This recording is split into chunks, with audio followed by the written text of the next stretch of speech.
আজকে ছেলেদের জন্য বলবো যে সম্পর্ক তৈরির ক্ষেত্রে দুই ধরনের মেয়েদেরকে সবসময় এড়িয়ে চলবেন। এরা সম্পর্কে রেড ফ্ল্যাগ।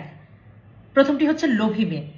লোভী মেয়েরা তারা জীবনে কখনো নিজেরা সন্তুষ্ট থাকতে পারে না, আপনাকেও কখনো ভালো থাকতে দিবে না, কারণ তাদের যে চাহিদা সেই চাহিদার কোনো শেষ নেই।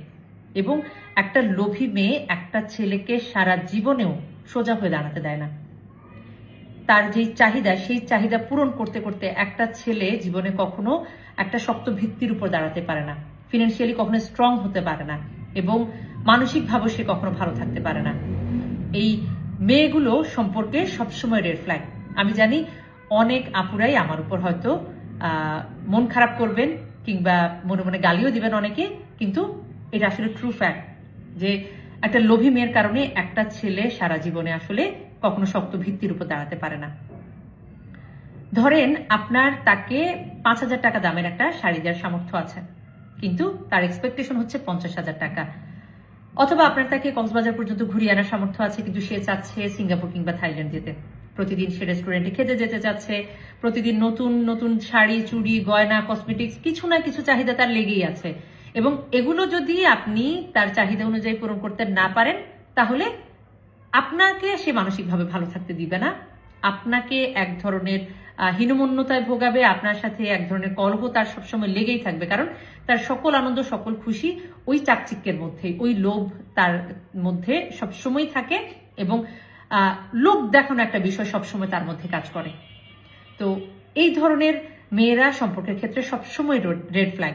আর আরেক ধরনের মেয়ে আছে যারা আসলে ধরেন বাড়ি করার কথা বলছে, ফ্ল্যাট কেনার কথা বলছে, গাড়ি কেনার কথা বলছে, কিংবা আপনার পড়াশোনার জন্য কোনো একটা জায়গায় ইনভেস্ট করার কথা বলছে বা সেখানে খরচ করার কথা বলছে।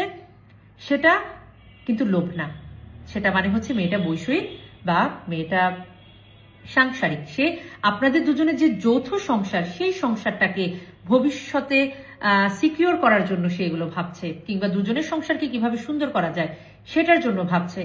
তো ওই মেয়েটা লোভী না। লোভী হচ্ছে সেই মেয়েটা যে হচ্ছে আপনার সামর্থ্যের বাইরে গিয়ে তার ব্যক্তিগত এমন কিছু জিনিস কেনার জন্য আপনাকে ফোর্স করছে যেটা দেওয়ার সামর্থ্য আপনার নেই, কিংবা যে জিনিসটা আসলে অপ্রয়োজনীয়।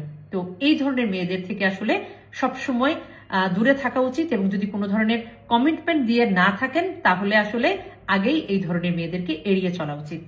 আর দ্বিতীয় যেই ধরনের মেয়েদেরকে এড়িয়ে চলতে বলবো সেটা হচ্ছে যে মেয়েটা আপনার সাথে সম্পর্কে থাকাকালীন আপনার চেয়ে বেশি গুরুত্ব দিচ্ছে তার বাবার বাড়ির পরিবারকে। তার মানে সে আপনাকে ততটা ওন করতে পারছে না, সে তার আপনার আগেও তার বাবার বাড়ির পরিবারকে আগে রাখছে, বাবার বাড়ির আত্মীয় স্বজনকে আগে রাখছে, এবং সবকিছুতেই তারা যখন প্রায়োরিটি পায় আপনি শেষ পর্যন্ত গিয়ে দেখবেন যে আপনি সেখানে লো ফিল করছেন, আপনি সেখানে ওনারশিপের অভাব ফিল করবেন। কারণ একটা মানুষ যখন একটা সম্পর্কে চলে আসে তখন আসলে তাদের ওই যৌথ জীবনটা অনেক বেশি গুরুত্বপূর্ণ তার বাবার বাড়ির আসলে পরিবার থেকে। এটা ছেলে মেয়ে দুজনের ক্ষেত্রেই আমি বলছি। যখনই একটা মেয়ে বা ছেলে তাদের যৌথ জীবনের পরিবর্তে তাদের বাবার ফ্যামিলি কিংবা তার প্রিভিয়াস ফ্যামিলিকে বেশি গুরুত্ব দিবে, গুরুত্ব অবশ্যই দিবে, কিন্তু সেটা যদি এই ফ্যামিলির চেয়ে বেশি গুরুত্ব দেয় তাহলে সেখানে কখনোই সুখী হওয়া সম্ভব না। আমি আবারও বলছি, কখনোই সুখী হওয়া সম্ভব না ছেলে মেয়ে উভয়ের ক্ষেত্রে। তো যেই মেয়েটা আপনার সংসারের চেয়ে, তার নিজের সংসারের চেয়ে তার বাবার বাড়ির সংসারকে বেশি গুরুত্ব দিবে, সেও কিন্তু সংসারের ক্ষেত্রে রেড ফ্ল্যাগ। এই দুই ধরনের মানুষকে, এই দুই ধরনের মেয়েদেরকে সবসময় এড়িয়ে চলবেন।